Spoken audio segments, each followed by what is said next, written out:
The wind clawed across the barbed wire fences like a living thing, carrying dust, heat, and the distant rattle of boots across the compound.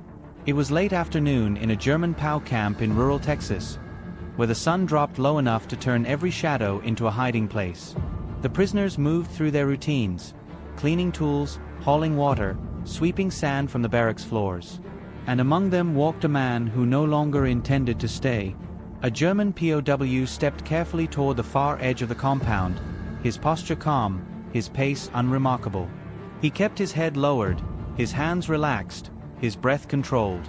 He had planned for days, memorizing guard patterns, counting fence posts, studying the shifting light. Escape was forbidden, dangerous, punished. But he could no longer accept the walls closing in around him. He had survived battles across Europe only to be trapped thousands of miles from home, surrounded by strangers, haunted by a war he no longer believed in. At the far fence line, the guard tower cast a sharp shadow across the dusty ground. A single American guard leaned against the railing, cap pulled low, rifle resting casually against the wooden post. He looked bored, too bored, the prisoner thought. A man who had stood watch for too many long hours in too much heat. A man whose eyes had grown tired of staring at the same wire and the same faces. The prisoner reached the fence. His heart hammered. He glanced up. The guard was looking straight at him. For one brutal second, time froze. The prisoner's hand hovered near the wire. He felt sweat gather beneath his collar. He expected a shout, a rifle raised, an order barked sharp enough to cut the air. But the guard did nothing. He remained still, watching, waiting. The prisoner swallowed hard and made his choice. He stepped toward the wire. And then, something impossible happened. The guard climbed down from the tower, boots thudding against the ladder rungs. He walked across the compound with unhurried steps, dust rising around his heels. The camp fell strangely quiet, as if everyone sensed the moment tightening like a rope. The prisoner braced himself for force, for punishment, for the inevitable. But when the guard reached the gate, he didn't raise his rifle. He unlatched the lock. He pulled the gate open. He looked at the prisoner and said, calmly, quietly, "If you're going to walk, walk." The prisoner froze, confused, stunned, unable to speak. The open gate stood in front of him like a doorway to another world, a world he had dreamed about in silence. The guard didn't repeat himself. He simply stepped aside, and in that simple step, the entire meaning of captivity changed forever. The year was 1944, and far from the thunder of artillery and ruined cities of Europe, a different world existed. Quiet fields, wide skies, and sprawling farmland in the heart of Texas. It was here that thousands of German POWs were sent during the war, scattered across dozens of camps built between dusty roads and endless rows of cotton fields. Many expected cruelty. They had been told stories of American hatred, of harsh labor and unforgiving conditions. But what they found instead was something far more complex. The Texas sun showed no mercy. It beat down on the barracks roofs until the metal warped with heat. Dirt roads shimmered in the distance. The air itself seemed to hum.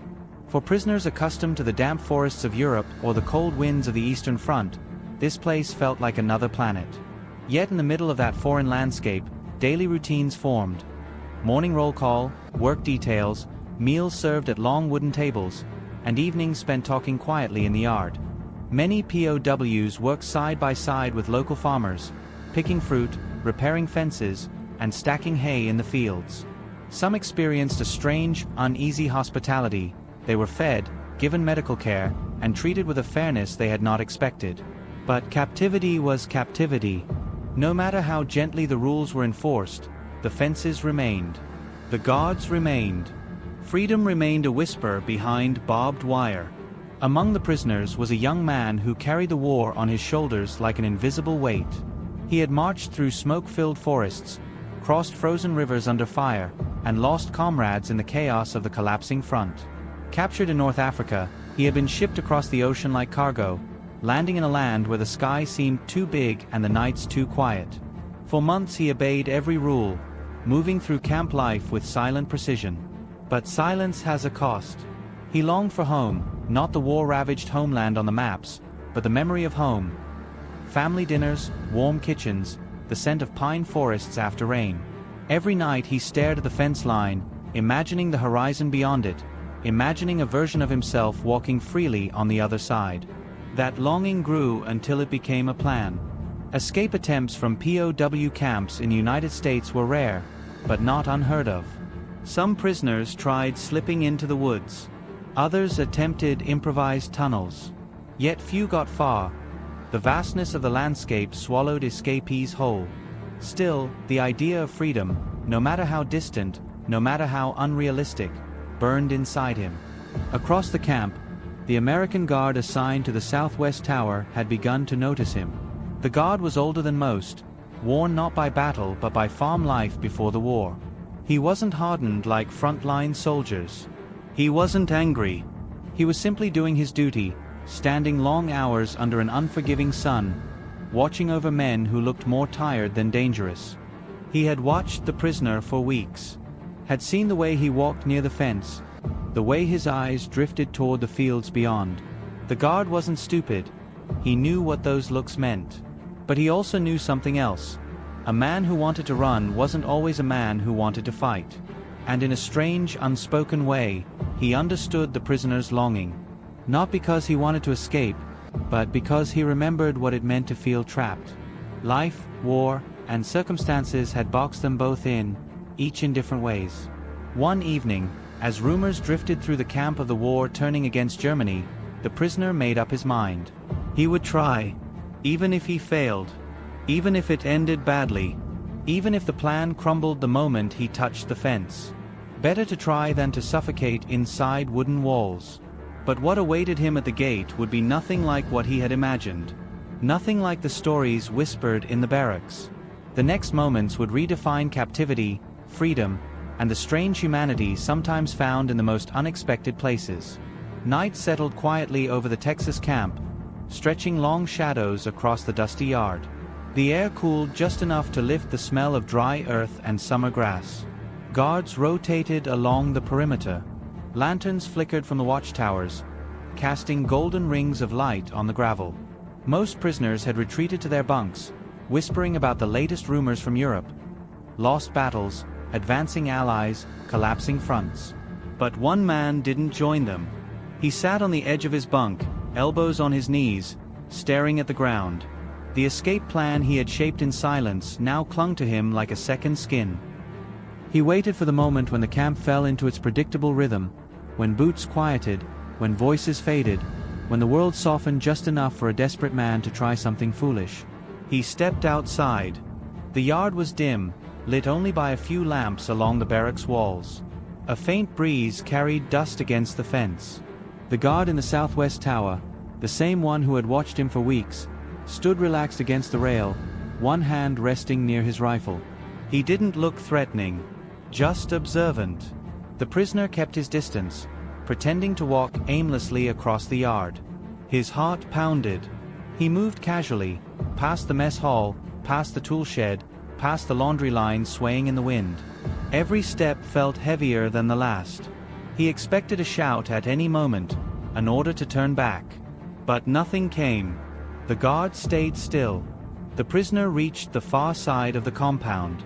He stopped near the gate. The fence loomed before him, tall and stark, topped with curled wire. Beyond it stretched a vast darkness, empty roads, fields, and faraway lights from a small farming town. He had no map, no water, no real plan. But the need to escape was stronger than reason, stronger than fear, stronger than the voice inside whispering this will not work. He glanced back at the tower. The guard was gone. A sudden bolt of fear shot through him. Had the guard moved because he saw something? Had he gone to raise the alarm? Panic rose in the prisoner's chest. He looked left, right, then back at the gate. He knew he had seconds to decide. He stepped forward. At that exact moment, a figure appeared near the corner of the yard. The guard, walking toward him. Calm, steady, purposeful. The prisoner froze. The guard stopped a few feet away. His boots sank slightly into the dust. The prisoner waited for the shout, the command, the punishment. Instead, the guard spoke in a quiet, almost tired voice.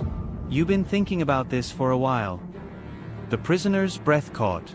He understood the tone, if not every word. The guard continued, "You're not the first to think about running. Won't be the last." The prisoner lowered his head. Sweat burned at his temples. His heartbeat thundered in his ears. The guard turned slightly, looking toward the open fields. "That way's nothing but miles of heat and dust. No water for a long stretch.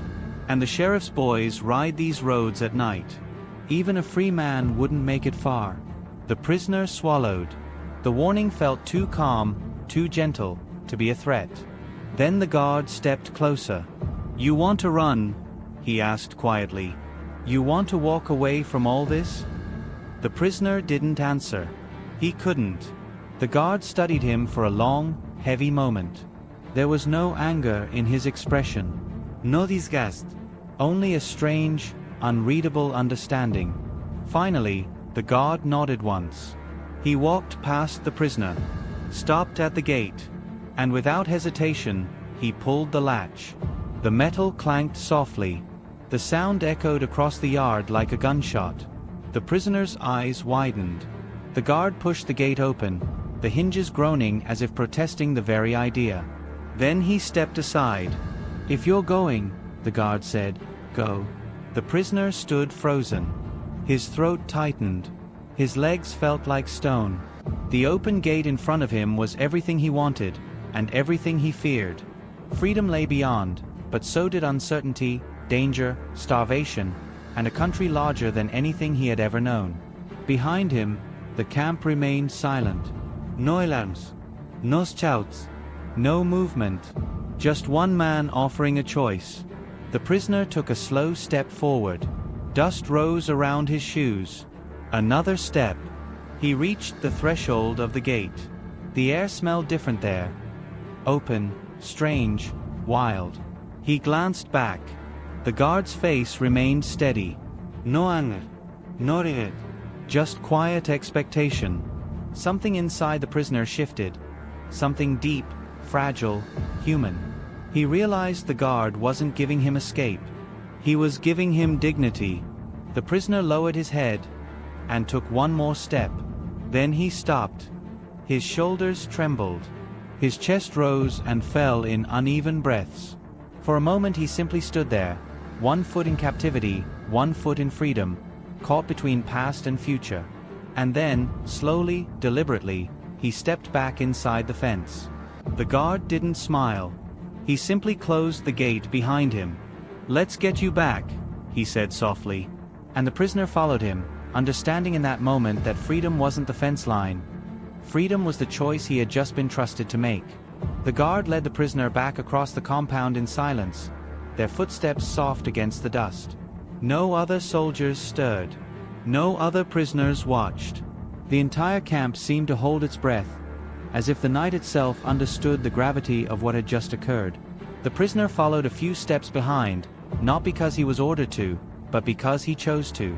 And that choice weighed heavier on his heart than any chain ever could. Inside the barracks, dim lantern light flickered across wooden bunks and scattered blankets. The guard motioned for him to sit. The prisoner obeyed, lowering himself onto the edge of his bed. His hands shook slightly, not from fear, but from the overwhelming rush of emotions that came with almost crossing into a world he wasn't ready to face. The guard remained standing for a moment, leaning one shoulder against the doorframe. He didn't lecture, didn't accuse, didn't threaten. He simply watched the prisoner settle, as if making sure he hadn't left any part of himself behind at the gate. Finally, he spoke quietly. "You didn't want to run." "Not really." The prisoner lifted his head. His breath steadied. There was truth in the guard's words, a truth he had been unable to admit even to himself. "You wanted control," the guard continued. "War takes that away. Captivity takes that away. But standing at that gate, that was yours. Your decision. For the first time in a long time." The prisoner stared at the floor, the weight of the moment pressing down on him. He had imagined freedom as a desperate sprint into darkness, miles of danger, and a fight to survive. But when the gate opened, when the guard stepped aside, he felt something unexpected. Fear not of being chased, but of being unmoored, lost, alone. The guard saw it all, and he understood. He stepped inside the barracks, sitting across from the prisoner. His voice softened. "You think this place is a cage, and maybe it is. But running out there won't bring back your home, won't bring back the life you had. That's a different kind of loss." The prisoner swallowed hard. He didn't understand every word, but he understood the meaning. The guard wasn't speaking like a captor. He was speaking like a man who'd lost parts of himself too. Outside, a warm wind drifted across the camp, carrying the distant hum of crickets. The world beyond the fence felt impossibly vast. The prisoner had imagined that open space as freedom, but now, with the gate closed, it felt less like opportunity and more like emptiness. After a long pause, the guard leaned forward slightly. "Why now?" he asked. The prisoner hesitated. Then, in halting English, he said, "I needed to feel alive, to choose my direction." The guard nodded slowly. "Well, you chose. And you chose to stay." The prisoner looked up, surprised by the gentle respect in the guard's tone. "Choosing to stay," the guard said quietly, "takes more strength than running." For a moment, neither spoke. The lantern crackled softly, casting shadows that danced across the walls like distant memories. The prisoner exhaled slowly, feeling the tension in his chest loosen, and for the first time since his capture, he felt something unfamiliar settle in its place. Relief. Not relief from captivity. Relief from indecision. The guard finally stood. "Get some sleep," he said, stepping back toward the door. "Tomorrow's another long day." As he reached the threshold, the prisoner found words he hadn't expected to form. "Thank you," he whispered. The guard paused, turning slightly. He didn't smile, but his expression softened just enough to reveal understanding. "You're welcome," he said. "And for what it's worth, you made the right choice." He stepped out, closing the door gently behind him. The prisoner lay down, staring up at the wooden rafters. The camp noises faded. The lantern dimmed. And in the quiet darkness, he replayed the image of the open gate. The freedom offered, the freedom declined, and the profound humanity hidden in the gesture. He realized something then. The guard hadn't opened the gate to test him. He had opened it to give him something the war had stolen long ago: agency, dignity, and the right to decide who he wanted to be. And in that moment, the prisoner understood that captivity had changed, but so had he. Morning sunlight crept slowly over the Texas horizon, washing the camp in soft gold. The shadows of the watchtowers stretched long across the dirt paths, and the sound of breakfast kettles clanged through the stillness. It looked like any ordinary day in the POW camp, routine, predictable, unchanged. But for one prisoner, everything felt different. He stepped outside the barracks, blinking against the rising sun. Men walked past him carrying buckets, tools, or rolled blankets, their conversations light and familiar. The world moved normally, unaware of how close he had come to leaving it behind forever. Yet when he looked at the fence that had once felt like a wall around his throat, he no longer saw only confinement. He saw the memory of an open gate, and the man who had opened it. The guard stood near the southeast corner now, leaning against a post as he scanned the yard with calm eyes. The prisoner approached, not timidly, not nervously, but steadily. The guard noticed him, nodded once, and continued his watch. There were no awkward words between them. No explanations. No hidden tension. Just a quiet acknowledgement of what had passed the night before. The prisoner stood beside him for a moment, feeling the warm breeze pass through the open yard. The fence hummed lightly in the wind. He stared at the metal wires that had once symbolized everything he resented. Now, in the morning calm, he saw something unexpected. He saw choice. Not escape. Not desperation. Choice. In a war where everything had been taken from him, freedom, certainty, even identity, he had been granted a small piece of himself back. Not by removing the fence, but by giving him the dignity to walk beyond it. Or not.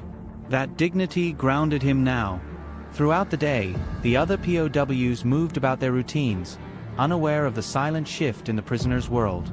Only one man watched him with deeper understanding, the guard. And though neither spoke about what happened, the prisoner sensed that the guard had changed too. Because mercy changes both sides. Weeks passed. Rumors of the war's end grew louder. Newspapers delivered to the camp showed collapsing front lines and burning cities, the world shifting toward inevitable closure. Some prisoners spoke nervously about what awaited them in Germany. Others dreamed of home, uncertain of what home even meant anymore. But the prisoner who once felt trapped no longer stared at the fence with longing. He worked the fields calmly, laughed occasionally with fellow POWs, and slept without the suffocating dread that had once pushed him toward escape. He had already faced the hardest choice a man could make in captivity, and he had chosen himself. Months later, when the war finally ended and repatriation began, the prisoners lined up at the gate, this time to leave for good. Trucks waited beyond the fence. Papers were checked. Names were called. As the prisoner stepped forward, he looked back one last time. The guard was there, leaning against the same post, watching. The prisoner lifted his hand in a small, respectful gesture. The guard returned it. Simple, steady, meaningful. And with that quiet exchange, the prisoner stepped through the gate. Not fleeing, not running, walking freely, with dignity intact. The gate closed behind him, not as a barrier, but as a memory. A reminder that sometimes the smallest act in war is the one that stays forever. And in the silence that followed, the land seemed to breathe again, carrying with it the quiet truth that mercy, courage, and choice can survive even behind barbed wire.